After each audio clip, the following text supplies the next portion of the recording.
Good evening, everybody. Welcome to Roll the Dice with Dave. Glad you could join us tonight. Welcome everybody who's joining me on my Facebook page, Roll the Dice with Dave. I also want to welcome everybody who's watching on my profile, Dave Rivera Jr., and anybody who's watching YouTube Live. Thank you so much. Also, if anybody ends up watching the show on a replay, please make sure you're liking, make sure you're sharing. Let's get as many people involved in this as we possibly can, because there's nothing like being the change that we want to see in other people. So as we move on, if anybody who is interested in being on the show, please don't hesitate to mention in the comments you would like to be on the show. Would love to have you. Also, want to mention that if you want to just shoot me an email, please feel free to email me at rollthedicewithdave@gmail.com. Also, let me know if there's any particular topics you would like to discuss. I would love to open it up to any kind of discussion. We are here to talk about anything and everything. So I'm going to put this up as you comment. Don't hesitate to use the hashtag Roll the Dice with Dave. And if you're watching on replay, go ahead and hashtag on the replay. I want to say hi to my mom. My mom actually just sent me a comment on Facebook. She said hi. So, hey, Mom, thank you so much for tuning in. Glad everybody is tuning in. So before I get going into today's show, there's just a couple of things that I wanted to talk about. So the first thing, some of you may notice I am wearing one of my favorite hats. It says Borinquen. That is the Taino word for Puerto Rico. I am Puerto Rican, very proud of it. We're just talking with some people today, and they asked me about my background. I mentioned I was from Puerto Rico, and they were also from Puerto Rico. And then people said that we were acting like we knew each other our entire lives, which is something that Puerto Ricanos do all the time. So it made me feel good. Threw the hat on today. So shout out to all of my Boricuas out there. Much love to you guys. I also wanted to give thanks to several people who have been supporting me through this journey. I really appreciate you guys, and I'm going to get into that a little bit more. But I realized this is my fourth show, so I have been doing this for about a month. Who would have thought that when COVID hit, I would end up doing this and been involved in this for a month. Next thing I want to do is just remember, and hopefully everybody can appreciate this, and just remember Chadwick Boseman. So he was a special soul. He brought hope to a lot of Black and brown people all around the world, starring in many movies. And he did all this without saying anything about battling cancer, colon cancer specifically. And the reason I wanted to bring this up is he didn't say much about it. He just went about his business. Please make sure you're staying out there, staying healthy. Go to the doctor, get yourself checked out. Cancer, especially colon cancer, does attack the Black community at a higher rate than a lot of other communities. So please make sure you're staying healthy. Please make sure you're visiting your doctor, get your checkups. We lost a great soul far, far too soon. But I, for one, am thankful for the time that he was on this earth and how he inspired so many people. So to Chadwick Boseman, Wakanda forever. Thank you so much, brother. We appreciate you. Next thing, I want to give a little love to some institutions that I used to work at and go to. So ECU has run into some issues with the COVID thing. Much love to the Pirate Nation out there. I miss and love you guys. Once a pirate, always a pirate. I hope you guys get through this well. I know you started school, lasted about a couple of weeks, and then had to shut down. But I know a lot of good people are out there working really hard, have worked really hard, and I know you guys are going to get through this. Also, my wife and I graduated from the University of South Carolina. Much love to the Gamecock Nation. We love you guys. Wishing you guys the best as well. Texas Tech University has also started classes. I attended there, also taught there for 3 years. And I'm wishing you the best as you get this through this situation. And I also spent some time at Livingstone College and HBCU just outside of Charlotte in Salisbury, North Carolina. Much love to the Blue Bear Nation. Want you guys to have nothing but the best as well going forward. And last thing, like I said, my supporters, first and foremost, I want to thank the people that helped shape me into the man I've become. So one, my dad. I always used to say, growing up, you were told Superman was about 6'4", was white, and from the planet Krypton. For me, Superman is 5'8", is brown, and was born in Puerto Rico. Right. My dad. Thank you so much for being so supportive. But my dad always said the only reason he could be Superman was because he had Wonder Woman in the bed next to him. So, Mom, thank you for being the woman that we needed, so my brother and I and my dad could be the men that we are today. Love you guys, and thank you for all your support. Everybody that's tuned into the show, including my guests, thank you so much for everything. Really do appreciate you guys coming on and just supporting me through this journey. I really do appreciate that. Much love to all of you. So now I'm about to jump in with our panelists, and I'm going to bring them on one by one. So first, I'm going to bring on Murph. That's right, the Wakanda Forever. And Murph has just set a record for being on Roll the Dice with Dave more than anybody else. He has been on the show twice out of the 4 times, so he's been on 50% of my shows. Thank you, Murph. If you don't mind just giving a little introduction of yourself. So I am Bryon Murphy. Everybody calls me Murph. As Dave said, I've been on the show once before. So really quick, from the last show to this show, much has changed in my life. I kind of hinted at it before, but we'll get into that later. So I'm glad to be back. Thanks for having me. Thank you so much for being here. Now I'm going to bring up the lovely Miss Tara Stevenson from Flagler College. Tara, do you mind introducing yourself? Yeah, hey, my name is Tara Stevenson, and I serve as the Dean of Student Engagement and Career Development at Flagler College. I am starting my 11th year there. But yeah, I serve in different roles at the college, but I also serve as a mom at home to a beautiful and wild and crazy 8-year-old. Thank you so much for being on tonight, Tara. Next, I want to introduce Wayne Riggs, Dean of the Flagler College Tallahassee campus. Wayne, thank you for being on. Do you mind just introducing yourself? And good evening, everyone. As Dave said, my name is Wayne Riggs, Dean of Flagler College Tallahassee. I am starting my 13th year at Flagler. I came out to Tallahassee last year to run the campus out here, and prior to that, I was an associate professor of history on the main campus, and so history is probably my first love when it comes to academia.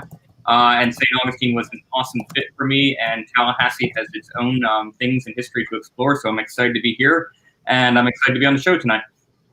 Thank you so much. And last but not least, I want to introduce Sadie Rivera, my daughter. Sadie, do you mind introducing yourself? Hi, I'm Sadie. I am a sophomore music education student out at West Texas A&M in Canyon, Texas. So I'm a little bit farther than everyone else who's chilling in Florida on the East Coast. So I love the Beats headphones. We kind of went with the opposite aspect there. So I'm going to bring everybody back onto the screen, and then we're going to get into our discussion.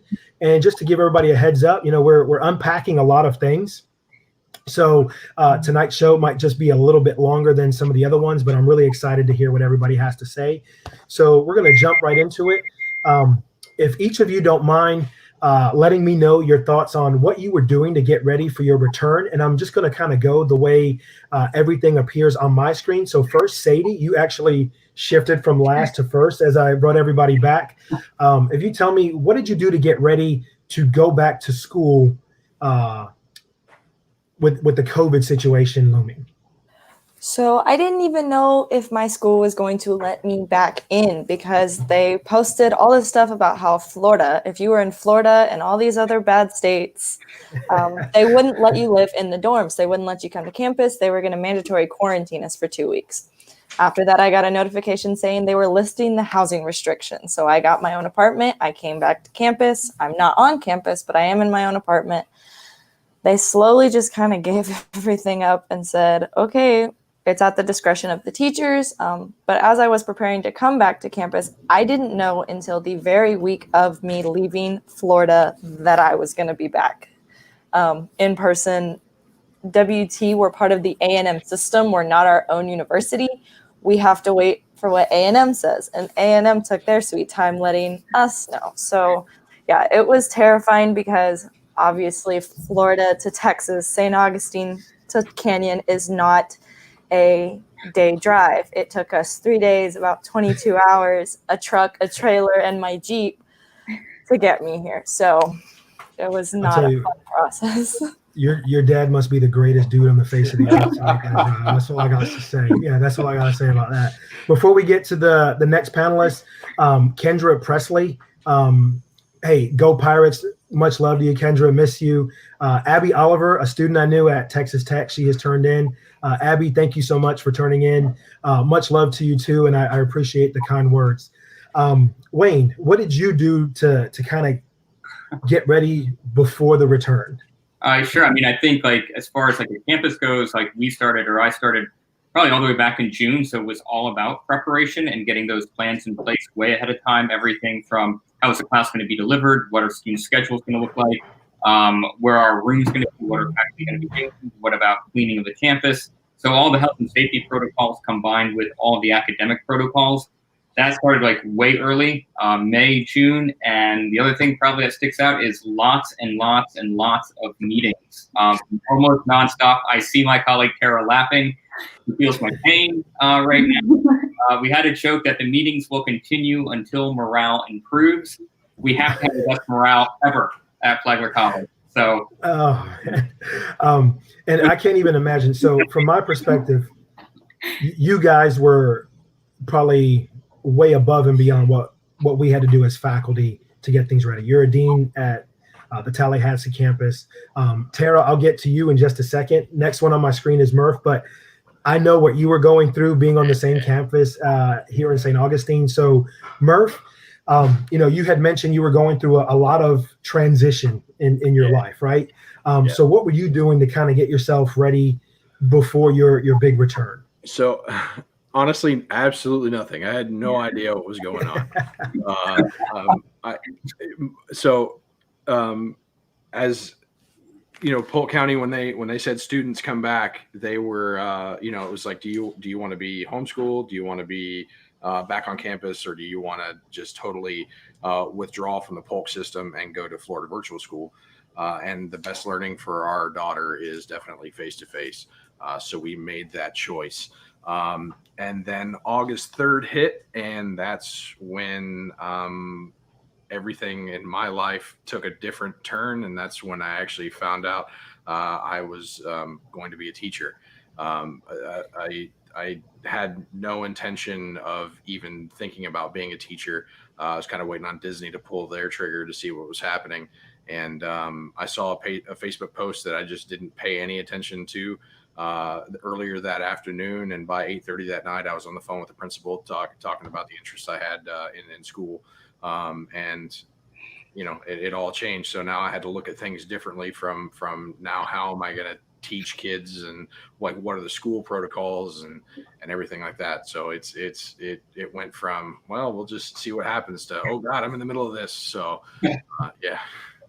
No, and I could say those kids are lucky to have you, Murph. I've known you for a long time. Those kids are lucky to have you. Tara, do you mind talking about your experience kind of before the return? Yeah, and I think coming last has really helped me listening to all of you, because I felt like my role in this played a little bit with how students were feeling. I felt like the advocate for students, that it wasn't just what are the students going to be doing, but how can we as a college be prepared for students and welcome students, and the decisions we're making as a college, how do they affect students, and how does it all work as a community? How will the learning happen inside a classroom while the living and learning will happen outside of the classroom? So there was a lot of discussions. I think for me, one of the biggest things was we would make amazing plans and we would feel so confident and comfortable in these plans. And then the next day it would completely change. Or we would have a decision made and we would be like, yeah, we got this. And then a week later it was like, nope, we're going to change that now because of so many different factors. And that was really tough. Wayne talks about morale. I think that was something important for me, was thinking about how do I keep the morale up for my team? How do I keep the morale up for myself? How do I keep the morale up for my team? And then how do I keep the morale up for the campus? And then kind of Murph, what you were saying with the schools, underlying all of that is I am the mother of an 8-year-old who had to consider schooling, and then how would that play into the return to campus myself, but then how would it affect everyone else? So lots of like moving pieces that kind of interlocked. I think at one point I explained it as like the inner workings of a clock and how everything is kind of moving, and if one little piece gets off of its cog, then you have to totally go back to square one. And I will say this, and maybe because I know a little bit better since I do work on the Flagler College campus, I feel that you and Wayne, in your description here, almost downplay your guys' level of importance of getting things back to where we are today. Because, I kept hearing about things, then you would see emails, and we just saw little blippets, and I just can't imagine the manpower and the hours that went into it. So I know from me as a faculty member, I want to thank you guys for doing that. It made me feel better, at least coming back to work as a faculty member at Flagler.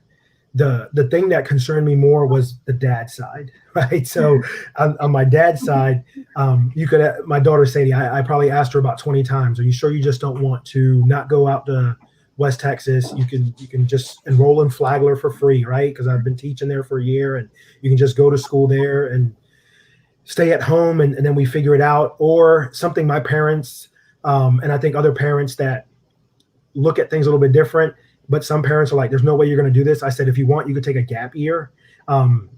Where I think before this, the idea of a gap year was like, oh, they'll never go back. But I was like, hey, if you want a gap year, you can do it. So I threw everything out. And finally she said, no, I want to go back. Can you build me some furniture for my new apartment 2 days before we leave? So I built her a desk, a nightstand, and some drawers. I borrow a neighbor's trailer, hook it up to my truck, 1,500 miles out, 1,500 miles back. How many So times? you totally funneled that energy for your dad. Like So, it was one of those things that I think the reason I was able to do that because I felt good what was going to happen when I came back. There was an uncertainty on the Flagler College side. So the next little talking piece is, now that you're back, what are you guys feeling and thinking? So I want to start with Wayne. Wayne, now that you're back, what do you kind of feel? Not to put you on the spot, brother, but I just have to ask. Exhaustion, right? But I think now that we're back, like excitement. Like when we started our first day of class and we started a couple days ahead of St. Augustine, it was excitement, relief, like, oh my God, we have launched, like this ship is actually sailing. Excitement to see how like all these new modes of learning are going to work for us out here, like whether it's online, synchronous, asynchronous, hybrid. So there's like tons of creativity going on. And I've really been trying to kind of feel that and harness that. Like it's a really challenging time, but it's a really creative time. It allows us to be super creative in ways that we had never been doing before. So I think like exhaustion coupled by like sheer excitement that we're going and seeing how it's going to work out by the end. Cool. That's awesome. Sadie, somebody just gave you a shout out on Facebook. It says, yay, Sadie, go girl. A former student of mine from East Carolina, giving you much love. You're probably sitting there like, who the heck is that? So, but hey, it shows that there's some support there for you. Thank you so much, Wayne, for your thoughts on that. Next on my screen, Murph, now that you are back, kind of what are you feeling? What's going through your mind? Also, real quick before you answer, anybody who's watching, if you throw it up in the comments, what are you guys are feeling now that you are kind of back in the swing? I know some people have been going through this a little bit longer than others. Some people are just getting back into it.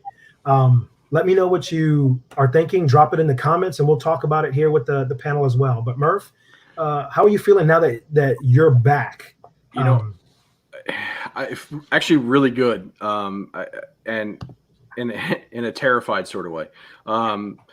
So our school does 100% temperature checks. Every staff member has to fill out a pre-day starting checklist to make sure you don't have the any symptoms, things like that.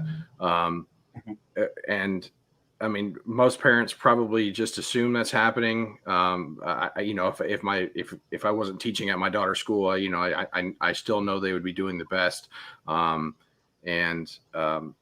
But being on the inside, kind of seeing how things work, it's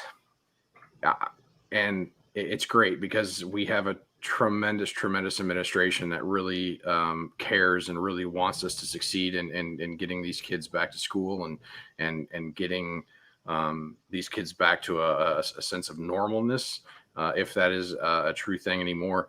But with that, there have been, I think, 10 schools in Polk County, and there's like 150 plus schools in Polk County, but 10 of them have had COVID cases that are, numbers are increasing. Parents just, I feel like, they have to go to work or something, the kids just get dropped off, and well, good luck, and as a parent myself, it's kind of a crappy way to do it. But on the other hand, I mean, I know what it's like. You got to hustle for that money. You got to, that's the kids can't be home alone, and parents got to work. Parents got to keep the roof on the head, food on the table, and, but unfortunately there are collateral damages to that. And we don't know the effects of that yet, because we did, as a country, shut down schools. Most schools are just like, what, guys, just get away. We don't know what's going to happen. And so numbers were low. And I think it was just a kind of a false sense of security, at least for the younger ones, that numbers are low. Well, look at numbers are low. And then now, as we're starting to get back into a couple of weeks of school, well, there's now the contacts there, and numbers do start to increase. So it's kind of scary, but I'm kind of at a false sense of security, I think, because our administration is doing so well and our students are doing the best they can at being conscious of their choices. There's still some knuckleheads out there that want to be close to each other, and they just, it's their friends and stuff. That's their, hang out with their boys, but it is what it is. Yeah, it is. Real quick, so my cousin Bo up in Jersey said, outstanding team, Dr. David Rivera Jr. So he's giving you guys, he appreciates everything that you guys are talking about. So Tara, now that you are back, and Murph touched on it a little bit as a parent and as a teacher working, you kind of have that, you do have that same situation. So as a mom of an 8-year-old, and then as somebody really who's almost like a mother to all the students at Flagler College. And the reason I put that is because of what you're in charge of. What has it like been coming back for you now that you're back? Yeah, I started telling people my title alone is really difficult during a pandemic like this, because a dean of student engagement, where we can't really engage with people, makes my job quite the puzzle to figure out. So the opportunities for creativity have been endless, and constantly going back to that morale of, why not try something new, or let's see what happens. And that's, I think, where, now that we're back, I keep saying, let's see what happens. What's the worst that happens? Like the worst that happens, when I come from my viewpoint of my job, is students don't come to something. Like if we put the effort into an event and students don't participate, we have tried, we have offered them something, and that's the best that we can do at this point. We can follow the guidelines and we can follow the parameters that have been set to offer something, whether it's in person or not, but we are showing that effort. And I keep stressing, like, coming from that place of care is, how can we let our students in our community know that we do care about them? Care about them. So, yeah. And I think that's been a struggle. That's been a rewarding experience. Every day that we've been doing something, I keep saying, oh my goodness, I learned so much from this. Now I know I need to change this part to make it a little bit better tomorrow. And then I'll change it a little bit. And then I'll be like, nope, that didn't work. I got to go back this way. Or I got to go this way. But each day, I feel like since we've brought back our students a week and a half ago, each day I can say that I have learned something. And coming from the place of a parent, when I was working so much with our parent orientations and kind of helping them along with this transition, I used to tell them all the time, like, I'm the mother of an 8-year-old who I can get right here and be like, you're not going anywhere. The parent of an 18-year-old, I don't know how I would handle that or what security I would have with that. But I had a teacher friend say that their role as an educator in the classroom, they were excited to take care of my 8-year-old. And I thought, that's my role now as a Flagler employee, is to take care of your child, who I view as a student and an adult, but you view them as a child. And now it's my job to take care of them. I like the way you put it. That actually warms the heart. I can feel my heart warming up from that. I want to put up this comment. It's a big one, so I think it's going to take up most of the screen when I pop it up. But Kaylin Morrison mentioned we start next Tuesday after we were supposed to start. Oh, man, so they really pushed it back. It will be about 50-50.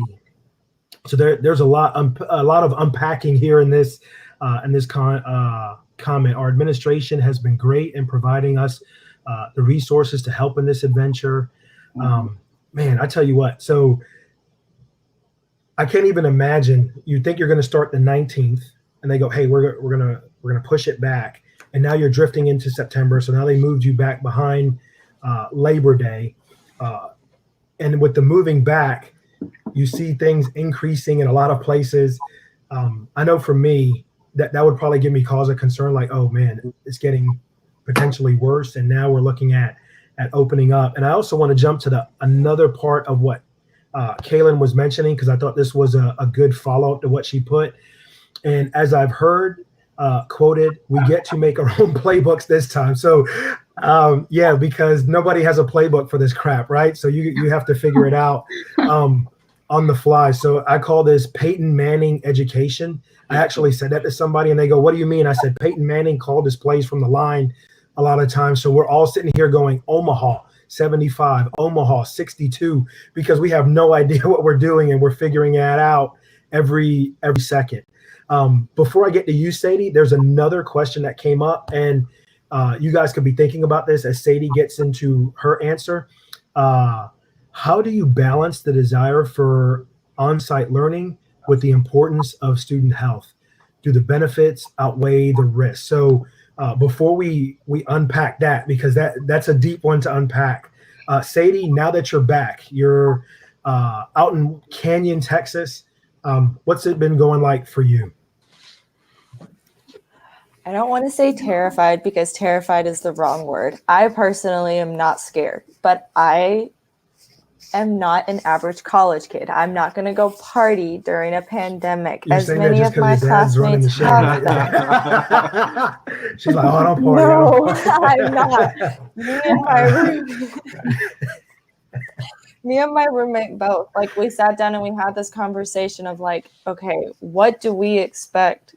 Are we going to be okay? Do we want to do this and this? How many people are we going to have over? Who are we going to have over? We have hung around the same 2 people, nobody else. So I'm not your normal college kid. I'm not going to go party. I have a classmate who went to a party the first weekend we moved in, and then she didn't feel good 3 days later. She didn't go get COVID tested. I still have to sit across the classroom from her. And no, she's not the smartest person in the world. And my opinion is my own, and she's not listening to anybody and not going to get COVID tested. I am a musician. I'm in the School of Music. If you don't know what the music environment is like, you won't understand when I say that we are so close to each other all the time. We literally blow spit on each other for fun and call it a job. Listening to my professors trying to explain, I'm serious, listening to my professors trying to explain how band is going to work. The director of bands here at WT has literally said the words, I don't want to do it because it's not safe. So there's that side. And then I have other parts of the university who are bringing in COVID positive from April, but to come speak to us to try to scare us into not doing these things. So that's a whole situation. Yeah, exactly. Now, thinking of it as a dad, I wouldn't even think of bringing somebody on the Flagler campus at all, period. At all. And at West Texas A&M. So when she told me that, I was sitting there going, what? So it almost made me want to jump in my truck and drive 1,500 miles and lay the whoop on somebody for, you know what I mean? So I'm not scared Sadie, for my essence, because I'm a smart I'm a smart kid. I'm not scared of the virus for myself, but I understand that not all college kids think like this in the slightest. Y'all who work on college campuses are aware of this. My father has told me of kids who are throwing house parties. Like, I could never. I would never. So I'm not scared for myself in the instance of I know I'll be okay, but I am terrified on how my university is handling things and how the kids around me are handling things. Well, that's such an interesting dynamic. But Sadie, like, it's this interesting balancing act of like, how are students empowering and calling out one another, while how is administration handling it? And it's almost got to be this like intertwining of things. I posted something on my social media yesterday that a bunch of my friends like commented back on. It was basically, if you party, I will tell on you. I will call the campus police. I have spent too much money to stare at my laptop screen all day in my apartment for you to party. Drink in your own home if it's that important to you to get drunk, but don't go catch COVID and close schools, because I will tell. I want to throw this up because Brian Nesselrode tuned in on YouTube. So he said, great point, Tara. There's something we have been talking about a lot in the library as well. This is the perfect time to try new things and to try to be extra creative and open to new ideas. Thank you so much, Brian, for that comment. And I think also Wayne alluded to that as well. And that's something I have noticed, the creativity of trying to push forward the educational process. But before we kind of dig too much down that, because there's other things that I think are going to take us to that, I want to get to that question that was brought up, and I'll pull it up again. Your guys' thoughts on, the desire for on-site learning versus the health risks, how the benefits versus the risk. Do you guys want to give your thoughts on this question? I know I had my assessment, but inviting you guys, I'm really curious to hear your guys' thoughts on this. So let me see. I'm not sure where exactly we are, but I guess we could start with, if you don't mind, we'll start with Tara. Then we'll go Tara, Sadie, Wayne, and then to Murph to wrap it up. Tara, do you want to give your thoughts? Yeah. It's interesting because for me personally, I work at a college because I thrive on the population. Like, I am meant to be at a college setting, and that's what I've told people. And so the desire for on-site learning, that I think comes from a very personal place, that when I get to interact with students, that is what brings like positive energy to me. And so when students were slowly coming on campus, it helped bring me to like this new light of, okay, I can do this. The importance of student health, I'd actually kind of challenge that, of just the importance of the community health. And when I say community, I'm talking about like the institution, the school. So whether it's an elementary school or a college campus, I would love to find this balance of the desire for on-site learning and then helping individuals in that community like advocate for their own health. And so people know with me now that I love to talk in person and I love to interact with people, but I will tell you that I need to step back because you're getting too close. Or I love when you tell me I'm going to hold onto the wall so I stop walking closer to you when we're talking, because I need 6 feet to balance that community health. Wow. Okay. And so I feel like it's like, how can we help this advocating? Like, how can we push more for what Sadie's talking about of, individuals advocating for themselves, so then you can have this desire for on-site learning. So Amber, I don't know if I answered that whatsoever. But you gave it your best shot, right? Right. Before we jump to the next person, Sadie, I got to throw this out. Your mom was backing you up. She said, no, she is for real. She keeps me in check for hand sanitizing and mask wearing. Sadie is a trendsetter and not a follower. So, spoken like a mom in denial, right? So I'm just kidding. And I want to throw this other one. So somebody asked, and I think this goes hand in hand with that. And I want to follow up with Sadie. So you had the health and safety with the learning, but Kendra also asked, are there social distancing requirements between students in each of your schools? So I think this question goes hand in hand with Amber's in education, health, social distancing. So Sadie, do you want to give your thoughts on kind of those areas that were asked? I want nothing more than to be sitting in a band rehearsal, in a full band rehearsal, not having to spread out from my friends, doing what I love. I want nothing more than that, but I also don't want to catch COVID. So for me, the desire is not worth the consequences. And I'm a college kid.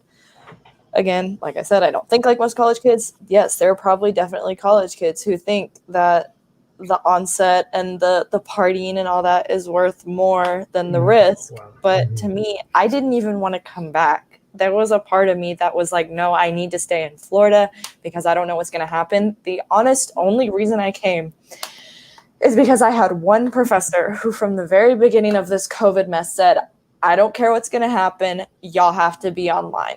And he stuck by that all summer. You mean he said, face-to-face? Face-to-face, not online. Sorry. 100% face-to-face. As soon as I got here, the next day, he posted his syllabus with a Zoom code on it. That was very disappointing for me. They try. WT is really trying to do social distancing. But again, try is a very strong word. You can only try so hard. There's not professors roaming the halls, watching kids. We have couches in the building that, in the music building. There's not professors or people or staff members stopping kids from sitting next to each other on the couches while our masks are off and we're eating and talking. So, but in class, it's doing okay. The one Zoom class, or there's a Zoom class where he's like, if you want to be online, you can. If you're not, you can come in person. I've done it on Zoom the entire time. My roommate goes in person to do it. They're not social distance. There's like 30 desks in a classroom that are decently close together. So WT is trying, but you can only try so hard in a college. I'm not dogging WT. I'm going to just give the praises to Flagler. Our stock is just rising here and there. I'll dog we're WT doing, so right now for you. Yeah, okay, so you mentioned the couches. Flagler flipped couches over and taped those bad boys together so nobody could sit down in a couch. They So taped them? They're literally couches, and they here's a couch. They took another couch and flipped it upside down and then taped it. And it says not for use. You can't sit in that bad boy. It's nicely saying not for use. They put signs around it because that was an idea thrown out. Yeah, no. If you can read WT this, has you put can't sit signs. here. Yeah, exactly. Yeah, no. They've put signs. They've tried, but it's a piece of paper in the middle of the couch. That piece of paper is now crumpled because people sat on it. Sadie, your abuela, my mom gave you a shout out. Sadie has always had a mind of her own. Love you, girl. Gotta love grandmothers for that. So, Wayne, kind of addressing the social health aspect with the online learning, where was the tipping point, and also the social distancing aspect at Tallahassee. I haven't had the pleasure to visit the campus yet, but kind of how are things going there? Yeah, I mean, this is something I just talked to the class for 45 minutes about. They brought up that question, like, how do you balance this out? Is it worth the risk? Something that we laid out at the beginning of the summer when we were kind of planning our classes was that it's not necessarily mutually exclusive, right? So we emphasize really good teaching, health is paramount, and personal relationships between faculty, staff, and students. Like, those are our three priorities here. How can we balance that out? I mean, I think it's possible if we're following all of the CDC guidelines, right? From the social distancing, which is being really enforced on the St. Augustine campus. I was just back this weekend. Like, you caught me on it where I'm like, I better put my mask on. I'm on the sidewalk. I can't believe it. Yeah. That TPC, it's all social distancing in the classroom, one-way hallways. All the water fountains have been ripped out, replaced by bottle fillers. Anything that has any type of like fabric on it in terms of furniture has all been tossed. Right, so they are like really radical about what they're doing. I don't think that it's necessarily mutually exclusive. I think we need to be cautious, and if it starts to spike on any given campus, then yeah, you switch to Zoom right away. All of our faculty staff, they all have plans to switch to Zoom if we have to. The question can go right back to the students too, right? How do you reconcile that? How can you have both? Because our students really want face-to-face. So how do they do that? It's a great question. I think we can do it. But as I had a group of students in a marketing class at 6 o'clock, and all of them, if they could have voted, would have voted to switch to Zoom because they're just that worried right now about it. Because we had, there's always rumors of a positive case, and so what do we do? And they said, well, can't we just go to Zoom for the rest of the class? So and people are worried, but I think we can do it.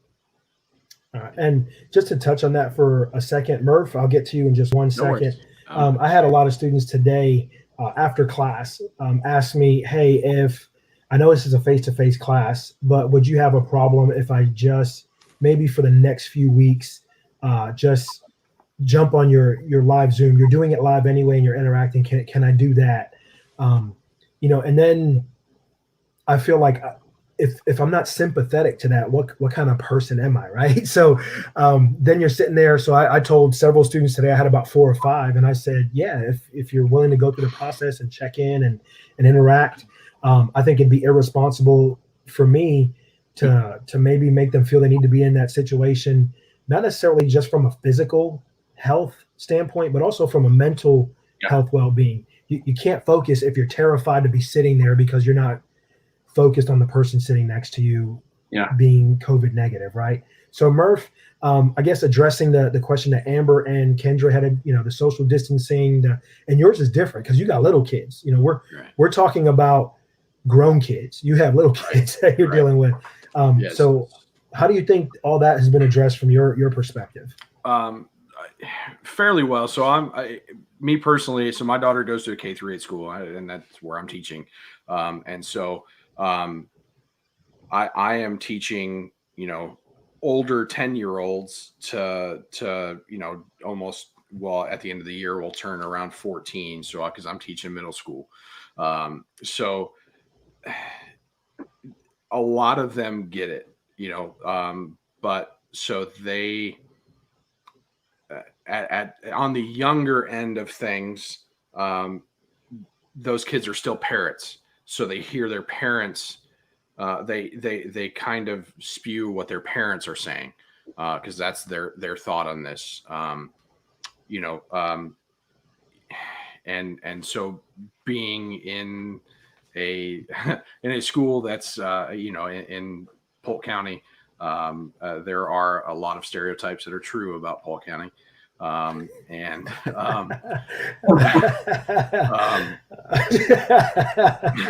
So it's trying.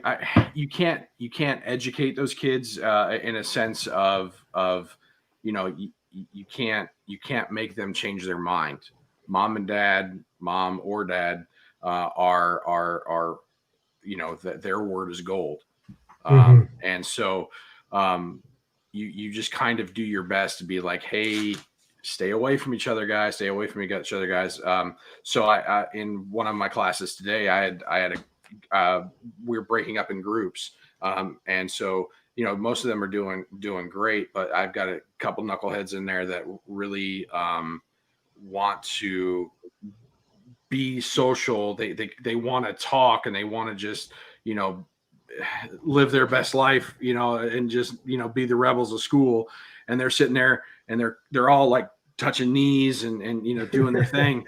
And I for me, I had to call them out, and I was like, hey guys, I don't care what you do on your personal time, but there's no touching each other in my class, and so that kind of was like, oh, I'm touching his knee, and they get a little uncomfortable by their actions, but it makes them think.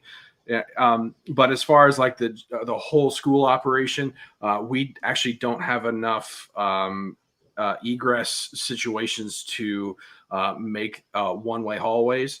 So they've actually got the county approval to put a piece of yellow tape down the middle of hallways, and if it's driving, so the right side is the direction of travel.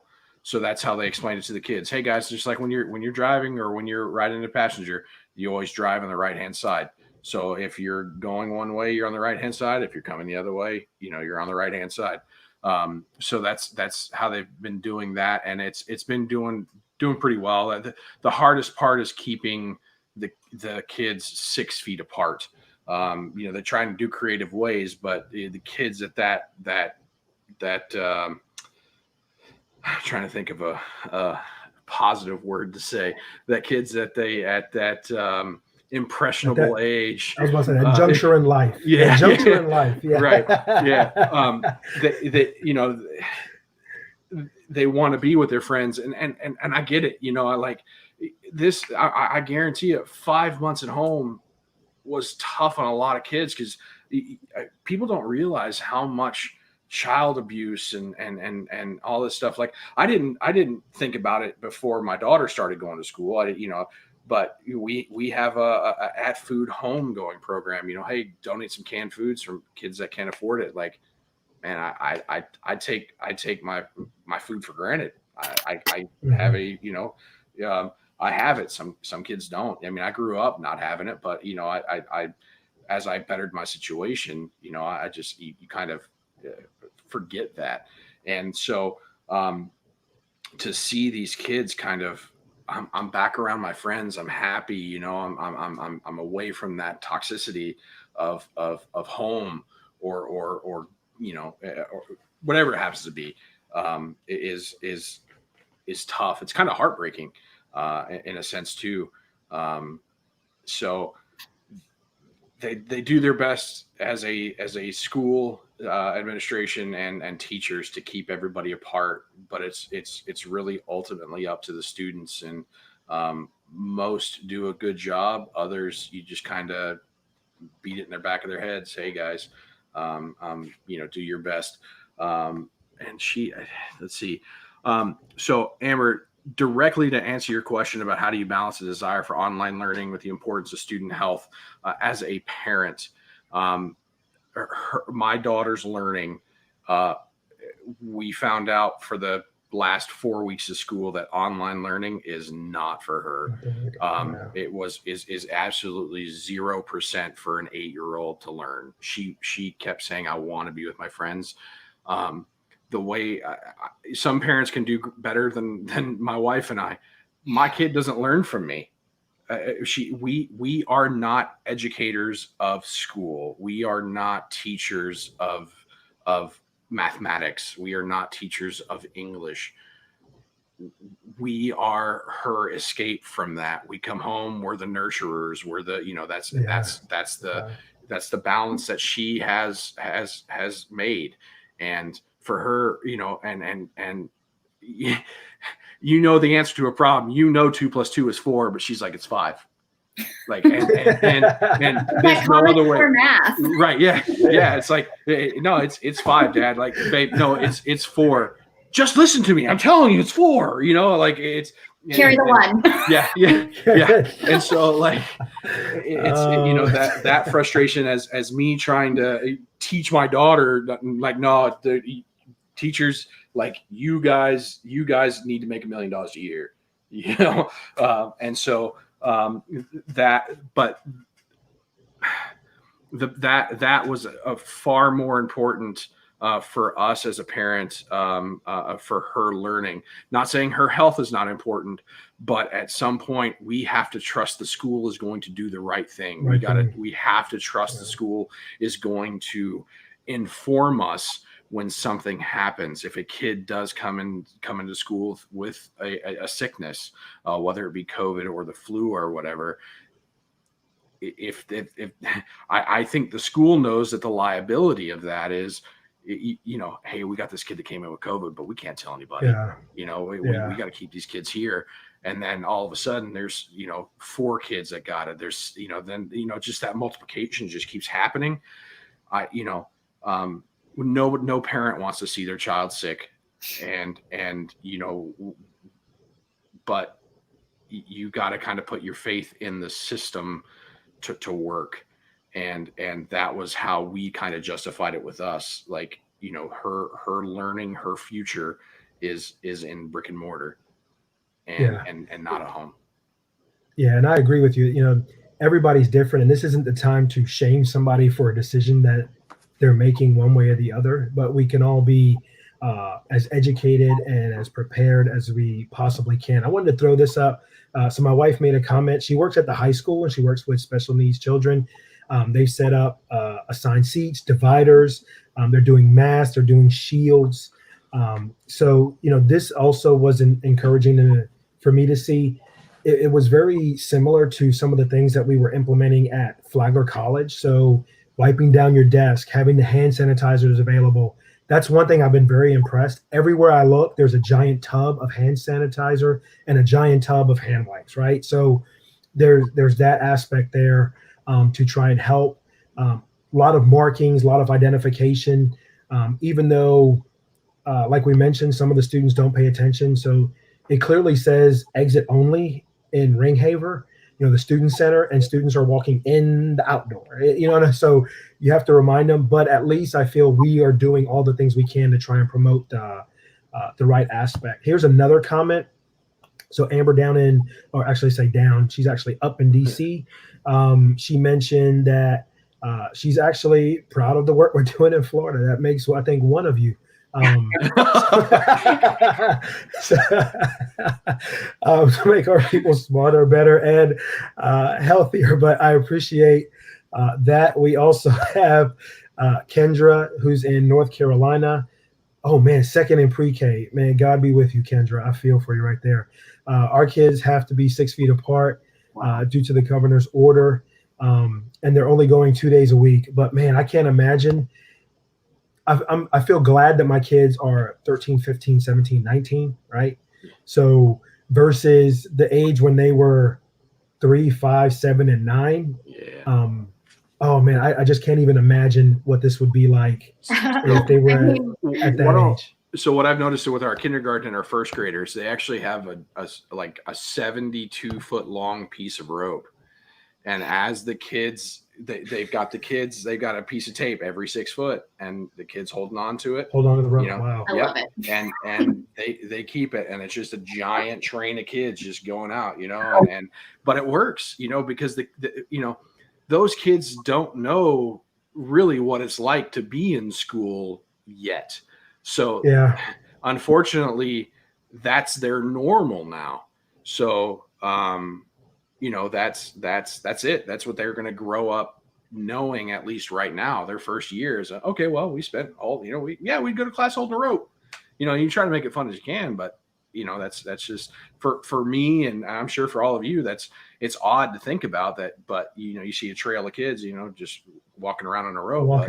Exactly. But they don't have to worry about what is 6 feet. We're trying to teach middle schoolers that a tile on the ground is 1 foot by 1 foot.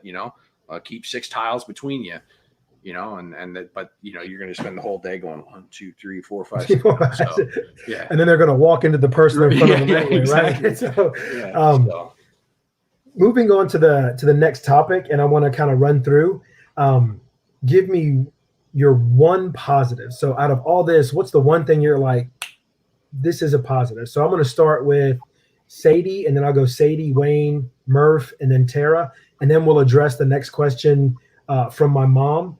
And then we'll kind of move through there. There's also a couple other comments coming through. So Sadie, what do you think is your one positive takeaway from this situation?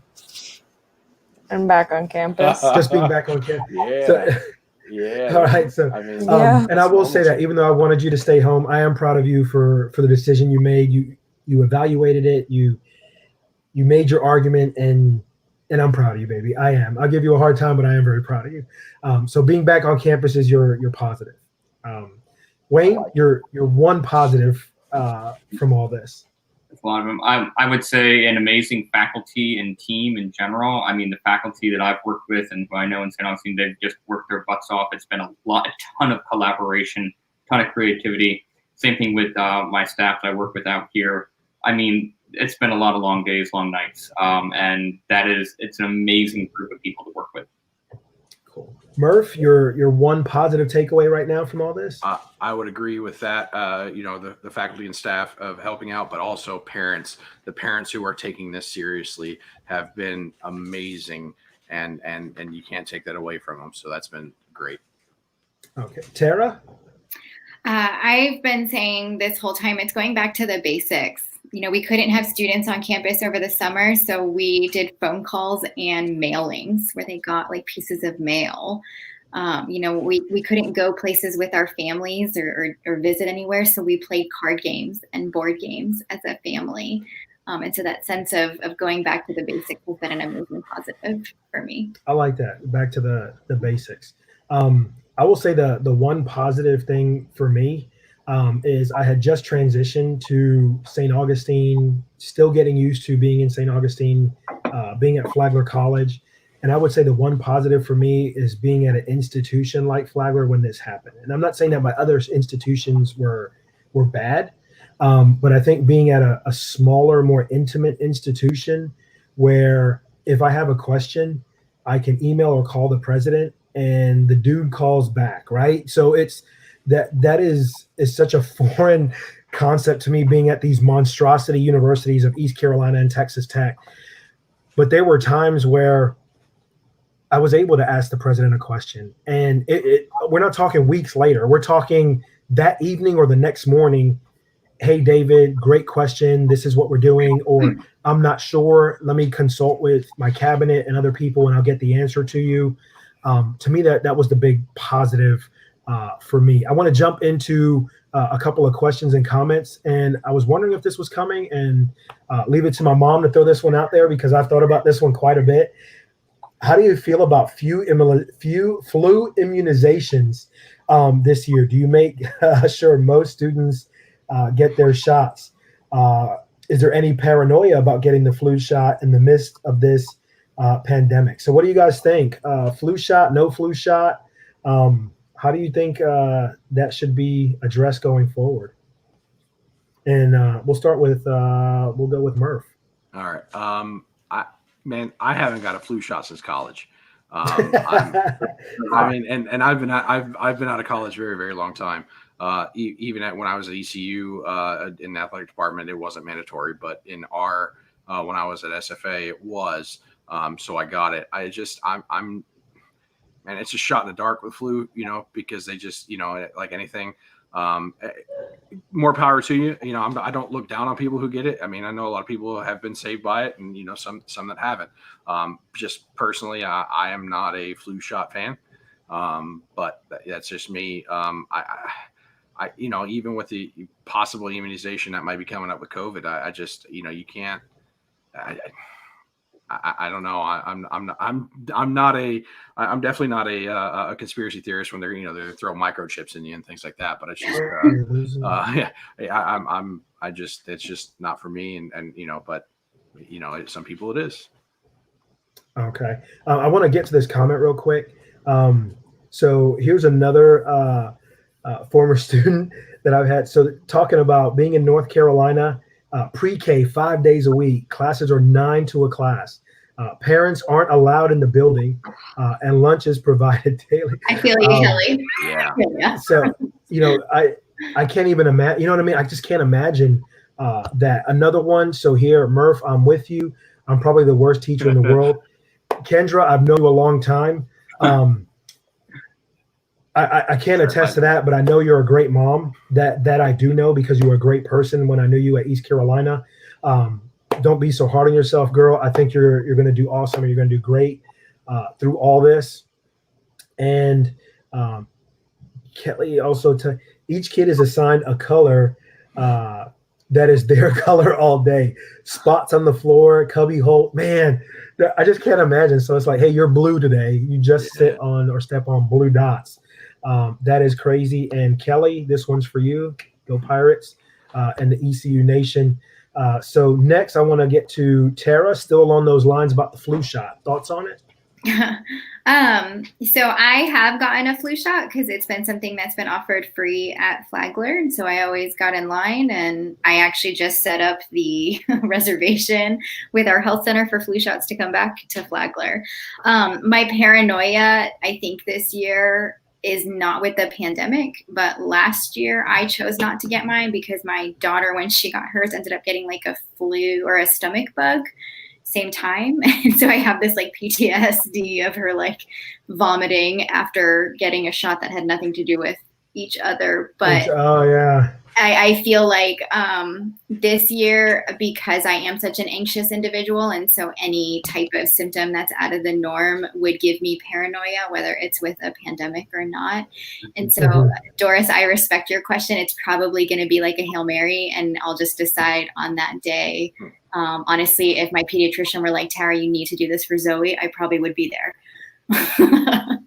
Okay, well, and I like the way you addressed it. I mean, who knows? Sadie, thoughts on the flu shot? Are you getting it this year? Not getting it this year? I haven't gotten my flu shot since my junior year of high school, and my junior year of high school was the only reason I went to go get it is because I was sick with something else, and I got the flu that year. So no, I'm not gonna go to not UPD, UMD, or UMS. I can't even think of the medical services to go get a flu shot. No. Wayne, flu shot thoughts? Never had a flu shot in my life. Probably not going to get one this year either. And see, and I usually get it, but this year I'm sitting here like, man, I don't know if I want to mess with, you know what I mean? The idea that it's, no pun intended, a crapshoot, you're just kind of rolling dice there to see what happens. I don't think I'm gonna mess with that one. So I want to jump to, because we kind of covered the next topic I was going to talk about a little bit. So I want to jump to this one. Your thoughts on, do you think we will make it? And when I'm asking, do you think we will make it? I'm talking, do you think we will make it to the end of this year being in a quote unquote normal school environment? So Wayne, I would like to start with you, my friend. Well, I can qualify this, right? I don't think we're normal now. I mean, like in Tallahassee campus, for example, we have 60% of our classes online. Are hybrid, so there's no such thing as a straight up face-to-face class anymore. I think we're going to make it without canceling our current face-to-face classes. Is probably where that question is going, right? Yes. Where we go all online. Yeah, I think we will. All right, glass half full, my man. That's what I'm talking about right there. Be super creative, and we're going to do just as good as we can because I think we have awesome faculty and we have students who, like, we all want to learn face to face. I think most of us are understanding that if we can't do that, we're going to make the best of it, and we're going to come back stronger. So, but yes, I'm going to go glass half full right now. Yeah. All right, awesome. Murph, will we make it? I think so. I think I hope so. How about that? I hope so. No, I can go with that. I can go with that. If people continue to do the right things, we will. I think that's what kind of got us into some of the lower, well, I guess the higher points of the pandemic and stuff. Is just people just kind of, disregarding basic safety measures because they don't want to be sheep and you don't want to be, controlled, so to speak. Just do the right thing for the community. It may not be right for you, but you wanted to leave, but it might be right for somebody else. Just, quit thinking of yourself, quit being selfish, and let's we're all in this together. So, man, I tell you that. Thank you so much for that answer. Actually, both of you, Wayne, I like the glass half full, and I also like you use the word hope. And if everybody does the right thing that you hope they will, we'll continue to move forward. Tara, will we make it? I think we will. I feel like there's always these like asterisks to like, yes, but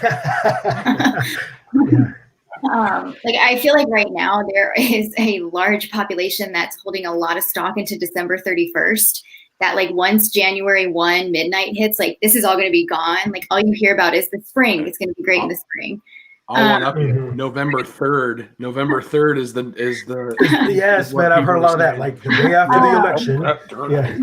So I think do I think we will make it? Yes, but I need people to like support each other. And whether that's supporting each other in a health way, whether that's supporting each other in your own health, whether that's, honestly, I'm tired of going to meetings where people have to critique and be negative about things. Like we just need to all get on board. Like it's a decision we've all made. And so we need to like keep moving forward with it so that we will make it, if that kind of answers it. No, that does. And last but not least, Sadie, will we make it? If by we you mean WT, I'm going to go with no. I think we're going to be out by Halloween. We're already partying, and we haven't even had a long weekend yet. This weekend's going to be a long weekend. My guess is we'll either be out by Halloween because it's on a Friday, and they don't want to give us the chance to get all of us sick, or within the next week after this long weekend that's coming up. I think WT is going to be out. We had 25 positive cases in the first 2 days of classes, and they haven't released a statement since then. Dang. So, no, I'm leaning towards I'll be all online sooner than later. So, and I hate to agree with you, but I saw your shoulders drop, Dave. You're like, yeah, you know, and I guess the apple doesn't fall far from the tree, because I'm kind of like Sadie in this thinking. And even with all the things that I think that Flagler does really, really good, the Flagler student is a different cut than any other place I've been. And I think we do so much to help them. But I've also noticed a lot of the Flagler students don't seem to be helping themselves. You know, and I say that in that some of them are not being purposefully negligent. They're just being young 20s, 19, 20 something year olds that think that they are invincible. And even with the cases creeping up in college landscapes, I was just looking at a map of the US, and it's showing the college hotspots that are coming up, that even with all of this information, I feel a lot of the college students still have this perception that it is not a young person's sickness. I'm a young, healthy person. This isn't going to get me. And some just kind of walking around and not paying attention to things. So not necessarily in a malice, like, man, they're being bad on purpose. I just think some of them are just not paying attention to the signals out there. And I don't think we're going to make it all the way if this continues. So I guess taking a little piece of what everybody else said, I think if the students step back for a second, and I think it was Murph that said, if you're not doing it for yourself, at least doing it for your community and for your fellow man and woman that are next to you, and do the right things, then I think we'll be okay. But I just think they're not paying attention to that. So Sadie, I'm actually going to, for the over under, I'm going to go even more under, and I'm predicting at the end of September that this would be a kind of a kind of thing there. But I'm praying that it doesn't. So I'm preparing for the worst, but I'm praying and hoping for the best, if that makes sense there. absolutely. One of my professors told us they brought us back so we can build herd immunity, because we're not going to die from it. So if they bring us all back for 4 weeks and then we all get it and we get immune to it, that our kids and such will be stronger from it. That like we're the guinea pig generation. One of my professors told That's a crazy answer, man. Obviously, that's not a biology or a chemistry professor, right? Music.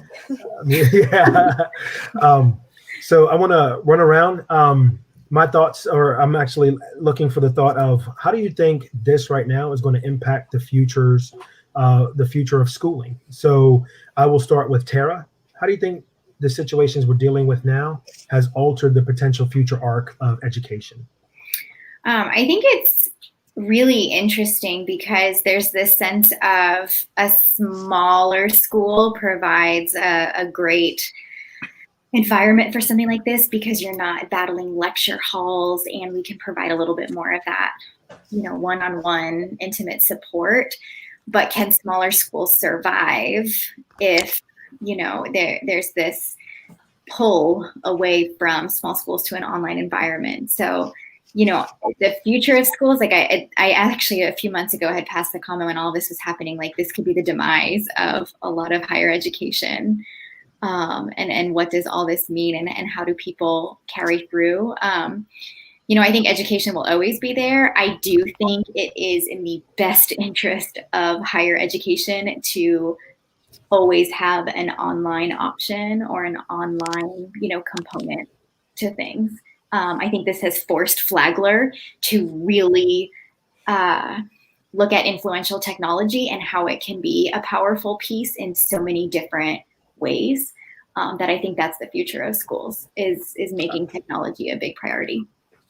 Big priority. I want to jump to a couple of comments. So one, my titi is talking about, the reinfection. So they're talking about people are getting reinfected. So even when the immunity aspect, oh, I'm good, I've had it, but then you could potentially get it again. There's no telling what the reinfection ramifications could be. A friend of mine. I'm gonna chime in on that, Dave, real quick. Yes. So I think recently they had said it was like 3 months. Like your immunity is good for about 3 months in initial testing, and then after 3 months, it kind of just, I don't want to say it just falls off a cliff, but it does go down. So it's not like chicken pox where I got it once, I'm done. And then you kind of, yeah. So. Carrie Hargrove, it's good to see you jumping on here, Carrie. Thank you so much for the support. She says she wished everyone would go ahead and go back. Kids need to be in school, and that's the one thing with this show. The discussion of both sides. Some people are saying no, some people are saying yes, and I think we've talked about the positives and negatives of both sides. And my thought is, there's some students and some people, they just cannot function in that online aspect. Right. And also for my boys, for us as a family, we sat down and we talked about this, what would be the best option. And not that this was the deciding factor, but it did come into a big piece of it, was the social interaction piece. My boys are both athletes. They're baseball, football players. Basically, they couldn't engage in extracurricular activities if they were doing the Florida virtual school, right? And that's a big part of who they are. That's a big part of their life. It's a big part of what defines them. And I'm not saying that's more important than their health, but we sat down and talked about what we needed to do to be safe and how they can get back into that. So far, everything has been great. Thank goodness. But it is a concern. And my bigger concern is not so much the kids participating in sports, but it's going to be the parent reaction to if they say parents can't go watch the kids play sports. That's my concern. I've already said, if I can't go watch my kid play, I can deal with that. I'll just sit and listen to him talk about how great of a game it was. And that's going to be enough for me. But for some parents, that's not enough. You know what I mean? And there could be some anarchy and chaos, right, at the field if you can't get in. Another comment, kind of more independent learning, maybe as the future goes on, as opposed to face-to-face. And then my wife talked about this won't always be our normal. But right now it's kind of the new normal. Babe, I hope that is the case, that this isn't always our normal and we kind of get to a different aspect. But the idea of there's no telling what this is going to mean for the future. And this one last comment that came in, a lot of parents feel the kids need to go back. But what if their kid that gets the COVID and dies? That is something that could happen. And that could change somebody's perspective. Personal reflection is always something that alters perception. Their perception becomes a reality, and it can change. And that is true. And heaven forbid a teacher or a parent or something like that happens. And this is where I said earlier, the tough part of this is everybody's walking in their own shoes when it comes to dealing with this situation and going back. And there's just no telling what somebody else is thinking or how they're going. And it's tough to be supportive of everybody because everybody looks through their lens. But hopefully this is something that as we move forward, we learn more about it and we can be civil to each other as we figure this out moving forward. But it is a big concern. I think I got Tara. Sadie, Sadie, where do you think the future of education is going to be? I am an education major. I am supposed to student teach spring of 2023. I could see myself. Hopefully we're good by then, right? Still having to wear some kind of mask because I'm music, obviously. Music is different than every other. I think it's different than anything that anybody else is having to deal with. Because like I said, we blow through our instruments. We literally spread our germs to each other because that's what we do. I could see us still needing bell cover, the things that go over where the sound comes out, or blowhole masks that have the little slit in them. I could still see those being a necessity when I go to student teach in 6 semesters. Yeah, okay. And that is a concern, kind of where this is going to fall, how long this could last. Wayne, your thoughts on the future of education? I can speak to higher ed, probably not like high schools or elementary schools, but I think like in higher ed, we're in the midst of the greatest upheaval in the history of higher education since maybe the GI Bill. So I think it's the greatest upheaval. It's not going to go away, right? It's not going to die down. You're going to see a lot of these small colleges that Tara was referring to. They're going to close. We're going to lose a lot of small colleges. They were on the brink as it is. It's going to push them over. I mean, so that's like the real negative side, right, of this equation. But like I said at the beginning, I think what Tara and all of us have been kind of indicating, this leaves a ton of room for creativity. And so schools that survive and thrive are, it's like the phrase, never let a good crisis go to waste, right? They're going to be the ones that are creative, embracing new forms of delivery, maybe embracing new types of certificate programs, stackable degrees. There's tons of ways, I think, in which we can change the way in which we deliver our education, the types of degrees we offer, and also the way in which we engage in student services. That's something I've been really proud to see with Flagler. Like, Tara was at the forefront of kind of stepping in immediately and saying, how can we offer virtual services to Tallahassee, which is something we have been kind of talking about, but we hadn't imagined how that could work. And suddenly, no, we have to make it work, so let's just do it. Yeah, we're going to see a lot of closures, but I think we're going to see a ton of creativity and room for growth in places like Flagler that really sees the initiative here. So I thank you for that. Murph, real quick before I get to you, another comment, and this is something that a lot of people don't think about. You know, you have individuals coming where their ESL, English is their second language. The potential of closures, the online learning, and further creating that gap of education, you know, how do these non-English speaking kids catch up? You know, others potentially could, but what happens to them? That's a really good point. And I think that ties into some future conversations we're having on kind of the environmental justice and systems in place there. Murph, as a new educator, where do you think the future is, man, for education? You know, I'm actually, I teach, I have three, let me see, I don't remember, 1, 2, 3. So I have 3 in-class classes and 2 online classes. The problem with my online classes is I am a television production teacher. And with that, you know, so I'll explain how my school works. So my school is an art school. It's a K through 8. And so the first 4 years of school, kindergarten, first, second, and third grade, these kids get a general taste of every art. Then their 4th and 5th years, they pick a mini major. So they can pick dance, they can pick music, and you know, like in music, they have steel drums, choir, you know, different things. The ITV, which is what I teach, they also have there's, you know, it's just art. So they digital art, they have contemporary art, it's 3D art. And so it's just, I mean, they have, but they pick what they want to kind of focus on for 4th and 5th grade. Okay.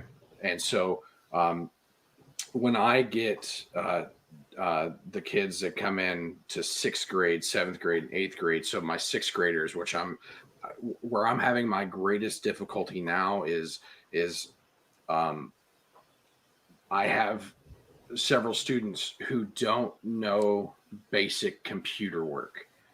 So that makes my job harder with them being at home, because I can't walk them through it, because at school, I use a Mac laptop. While at home, some of these kids might be using an iPad. They might be using a Chromebook. They might be using a laptop. So what they're trying to explain to me, I can't walk through because I don't have that particular piece of technology in front of me.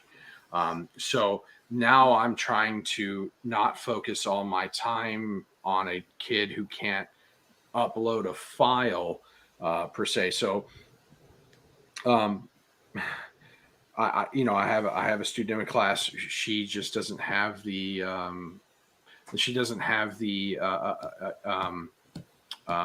knowledge built yet on how to upload a file from a certain program to another program that we're using. Okay. So I spent 15 minutes just with her trying to explain that.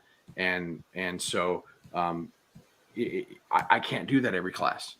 Yeah. So but if she were in school, boom, if this is what you do, I can show her, and we're on. And so brick and mortar school will always be there, but technology will as well.